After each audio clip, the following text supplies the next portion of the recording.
Welcome back to the Empire Builders podcast. Dave Young here alongside Stephen Semple, and he whispered in my ear that today the topic, in keeping with our current theme, is Mr. Coffee. Mr. Coffee. That's Mr. Coffee to you, sir. That's it. That's it. Yeah. So when we're talking about the machine, right? Correct. Mr. Coffee is not a coffee brand; it's a machine. That's correct. It's the homebrew And, coffee machine. yeah, I'm trying to think of the associations that come to mind and, like, thinking maybe one of their first spokesmen was Joe Garagiola? No, close. No? Joe DiMaggio. Joe DiMaggio. That's So right. close. So close. Joe. I knew it was a Joe and it was related to baseball. It's a Yeah. Well, that's what I'm saying. You were like, I Yeah. mean, it was so close. I remember, yeah, and But yeah, it's an interesting part of the whole coffee story. And as we talked about in the last one, Folgers, if you actually take a look at, and I'll tie it together at the end of this, if you actually take a look at Gaggia, Starbucks, Folgers, and Mr. Coffee, you basically have got the story of coffee in America. Mhm.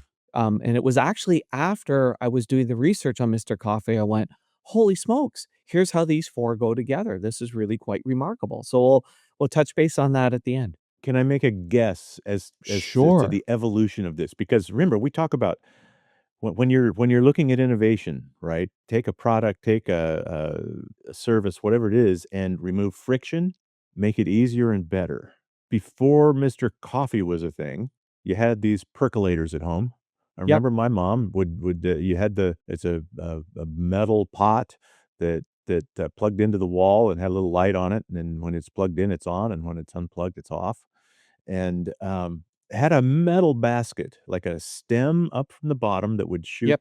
boiling water up into the top of the percolator and the little glass cap on the lid so that you could tell that it was working, and then that would just spray down on the coffee grounds in the metal basket and then drip into the hot water, and when, enough time had passed, I'm not sure what the timing was on it, but then you had a pot of coffee, and Yes. you waited till either the light went out or stayed on, or the bubbles, the perking quit happening. I don't know how that worked. That's a Well, see, I forget how I'm gonna that have to go worked. about that. But here's the thing, the problem is, it seems to me like it took a long time for that to actually happen, and at the end of the process, you've got this metal basket full of wet, gross coffee grounds that you have to clean. You have to get rid of it.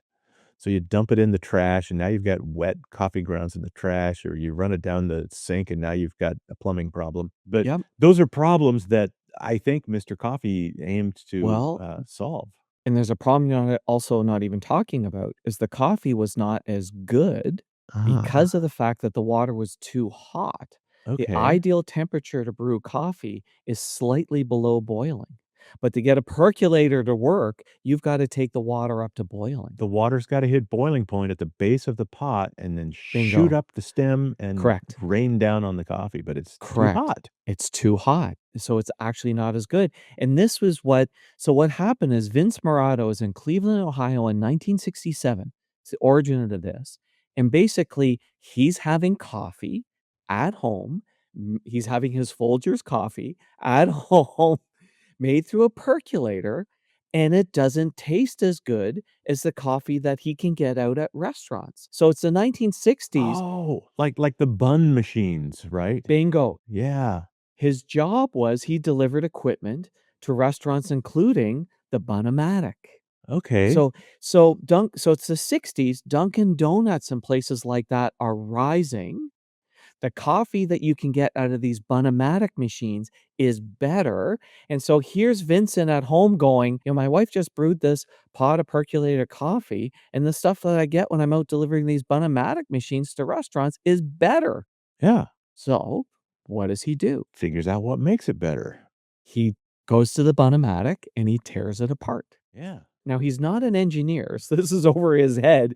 He starts ripping it apart and trying to figure out, how do I make a smaller home version of this? Now, he eventually does hire an engineer to help him create a prototype. And it takes him a while because he started in '67. 1971, he has a prototype. So it takes him like Nice. 4 years. And the big deal was, how do we deliver the water at just below the boiling point? That was kind of the big challenge. So it's 1972, and this product makes its debut, and here's the fun part. Do you know why they called it Mr. Coffee? Oh, is this the DiMaggio connection? Not yet. No, not yet. Mr. Coffee. Because a guy could make it instead of his wife. So easy, even a man can Even do it. even somebody as dumb as Dave could make you a cup of coffee that you would like to drink. There you No go. more no more of this cowboy coffee around the campfire. That's it. To me, it's just kind of funny because it speaks to the world in the 70s, right? Uh-huh. Mr. Coffee, so easy, even a man can do it. That's the reason why they called it Mr. Coffee. So, but the sales are slow because if we adjusted for if it was being sold today, a percolator would have been about $12, Mhm. and it would be about $240 in today's means. So Oh, it'd be well, it yeah. would be like buying a Keurig, right? Yeah, Like yeah, it'd be an up there. espresso machine, yeah. Right. Sales were really slow, but here's what Vincent believed. Vincent believed if he could get a trusted spokesperson, that would change everything. Mhm, Now, mhm. Vincent, in a previous life, had become really close to becoming a professional baseball player. So Okay. he actually had connections in the baseball world. And so he tracks down the unlisted telephone number of Joe DiMaggio, right? Now, I'm also Yeah. going to say this. In the 70s, it was easier to track down athletes also because they did not have, and we went through, one of our podcasts, the early days of sports management. And sports management was very new in the 70s, right? Like it was actually a brand new idea. If we remember, the real first guy who had sports management was oh my god, name just went out of my mind. Palmer, Arnold Palmer was really Okay. the first to have a sports management guy. So Vincent tracks down the unlisted number of Joe DiMaggio and he calls him up on the phone and Joe basically hangs up on him. Not interested. But he knows where Joe DiMaggio's favorite restaurant is in San Francisco. Oh, wow, So he okay. gets on a plane, flies to San Francisco, calls DiMaggio again and says, "Can I buy you lunch at your favorite restaurant?" Now Joe's And interested. DiMaggio was like, now it's like, "Okay, it's fine. Sure, I'll do this." And DiMaggio did very few public endorsements. Like, he really wasn't into it, but you know what? They go out for lunch, and DiMaggio was later interviewed as being he really admired Vincent's chutzpah, like, in terms of that he Sure, wouldn't give yeah. up. Like, so DiMaggio endorses the product, and it explodes the product. 1977 sales hit 40,000 units a day. By 1979, sales are 150 million. And it also, we see coffee sales increase at the same time. This leads to also an explosion in coffee sales. But here's the number that blows my mind. In 1980, what percentage of homes have got a Mr. Coffee in their homes? Oh, man. 1980? Yeah. Stay tuned. We're going to wrap up this story and tell you how to apply this lesson to your business right after this. Hey, Rick, I'm glad we got out again. Yeah, What's going on? my digital advertising's got more expensive and it doesn't seem to be working as well. I see. Nice drive, by the way. So, I don't know how I'm going to keep growing. I feel like I'm going sideways, flattening out. oh, Yeah, did you speak to Steven? you mean this podcast host? Yep. Not yet. Do you like going sideways? No, I want to be growing. Well, Starter session. yep, 5 iron? sure. Oh, and you can book your free starter session on this podcast website. Your turn, Dave. Let's pick up our story where we left off, and trust me, you haven't missed a thing. In 1980, what percentage of homes have got a Mr. Coffee in their home? Oh, man. 1980? Yeah.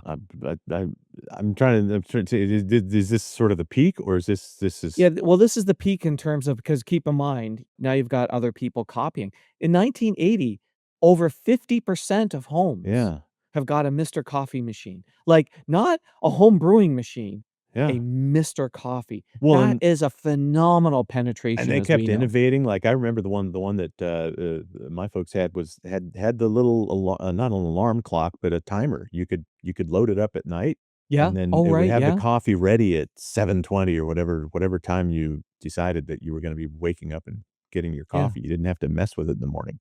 So 13 years after launch, it's 1985, and the business is sold for $135 million in 1985 dollars. So That's Vincent, a guy who basically delivered equipment to restaurants, did pretty well. I wonder if he Did named pretty his well. yacht Mr. Coffee, That would be a good name for his yacht, right? wouldn't Yeah. it? So But one of the things I said I would cover at the end of this is kind of how these 4 companies relate in terms of the story of coffee, and it hit me after Mr. Coffee, and in fact, now that I think of it, there's really 5 companies. Is Folgers was basically the first one to sit there and say, "Let's make coffee. Let's really focus on making coffee a quality product.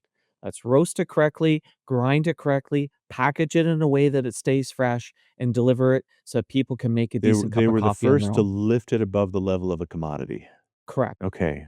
Make it a Yeah. quality product, and the whole idea of cup tasting and all of that really sort of go, "We want this to be good. We want people to Mhm. enjoy this," and also to be approachable, like, they didn't make it for the hoity-toity class, Yeah. as a working person's product. So they were the first to do that. Okay. The next big innovation, if you think about it now, was maybe Dunkin' Donuts, but really the next one was Mr. Coffee, from the standpoint of how can we now make this so that it's easy for people to make this quality product at home. Even Percolator a wasn't great. yeah, even a lawyer could do it. A male lawyer. Uh, Yeah.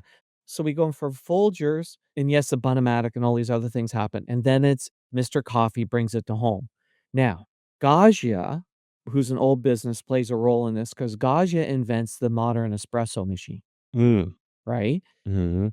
With Gaggia and now Starbucks together, you now created that next evolution in terms of coffee consumption where it goes to this next level. It's not a cup of joe, it's now become this premium drink that we all enjoy. We're establishing not just drinking coffee as a beverage, but coffee culture. Correct. Yeah.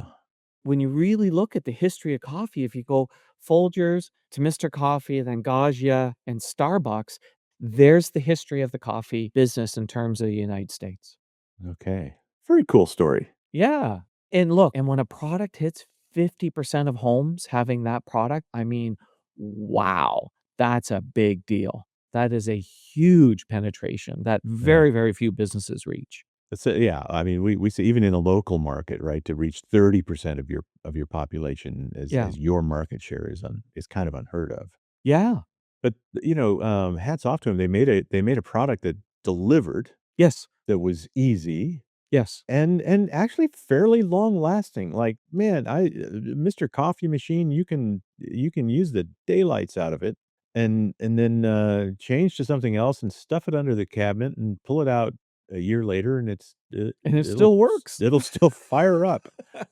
Yeah, if anything, the one thing you've gotta do every once in a while if it gets a little grudgy is you run vinegar and water through it and it's fine again, right? Because So it's just so the calcium that you're getting Did rid did of. you did you learn how what's the mechanism for getting the hot water to the top and be it slightly less than steam temperature? You know Is it just because it dissipates through the little, rainmaker thing? It's a plastic thing and it cuts the because it's still boiling water at the base to shoot it up the tube. There's no pump or anything.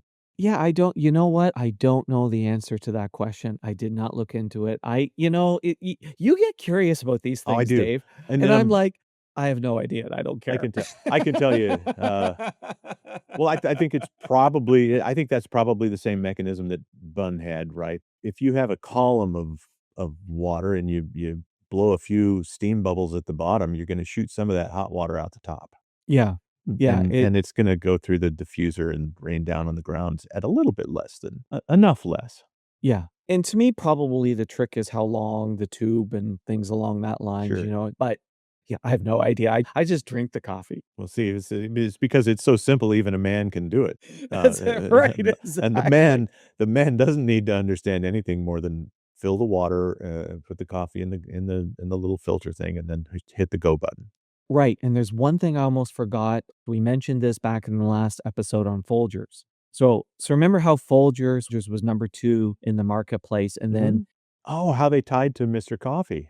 and then 1984, the campaign, "The Best Part of Waking Up is Folgers in Your Cup," basically had them surpass. If you think about it, what Folgers recognized was all of a sudden when you talked about innovation, when you now suddenly had Mr. Coffee machines, and you talked about it, Mr. Coffee machines that innovated where you could set the time, Uh-huh. all of a sudden what happened was people were waking up to a cup of coffee. They saw that. Like, not only was this jingle powerful because it was a Oh, jingle and it oh, was a rhyme, it actually was a change that we had happen in our life, where people were setting that timer and waking up to coffee and enjoying waking up to coffee. yeah, So because they actually tied into a cultural revolution that was already happening, and depending that's why yeah, it was so powerful. and depending on, where your coffee machine's located, you might wake up before the alarm wakes you up to the smell of coffee in the air. Correct. Yeah, Correct. so that's great, But they notice that, like we talk about great marketing will notice this thread of something that's going on in the world. Folgers noticed that and went, "Oh, isn't that interesting? This is what people are now doing," and slid their product right into and that it idea. Isn't that it amazing? it really is. It's smart marketing, and I also have to think that the notion of, like, it wasn't long before they came out with a product that was specifically made for drip coffee, right? Mhm. There'd be Folgers grounds, and Yes. then there'd be one that says drip, and I is there really a difference, or is it just the label? No, you know what? There is, and it's in the grind. Just how they grind it, a Yeah. little finer or a little less fine or whatever. A number of years ago, I got a really, good grinder, and I've been playing around with grind, and grind actually does make a big difference to coffee. Okay. Yes. So you would So grind it for different machines, you do grind it slightly differently. Yes. like, maybe a coarser grind stands up to the funeral coffee pot better than a fine grind, maybe, I Right. don't know. Yeah, okay. Yeah, so a drip grind and a percolated grind and espresso grind are different. And I think the Yes. fact that Mr. Coffee didn't actually make coffee, right? They Yeah. became this device, Yes. it allowed coffee makers to go along with them and say, Yeah. "Yeah, oh, this works great in that product that you already have. Perfect. Yeah. I love Yeah. this story. Isn't that Now awesome? I gotta go refill my cup now. Alright." There you go. You've got 40 cups now that you're gonna make and No, I don't have that machine at home. You ask me about my coffee habit, I am not sophisticated when it comes to coffee. I have a brand that I like, but, there's nothing sophisticated about it. It's the Well, there you Cafe go. Bustelo Instant. There you go. I boil the water, I love the taste of it. That's it. That's all. You know, we'll have to do one on the origin of instant coffee because that's an interesting story as itself as well. Alright. As the All right. coffee saga continues, thank you, Stephen, All for right. bringing Thanks, us David. Mr. Coffee. All right. Thanks, David. Thanks for listening to the podcast. Please share us, subscribe on your favorite podcast app, and leave us a big, fat, juicy 5-star rating and review at Apple Podcasts. And if you'd like to schedule your own 90-minute empire building session, you can do it at empirebuildingprogram.com.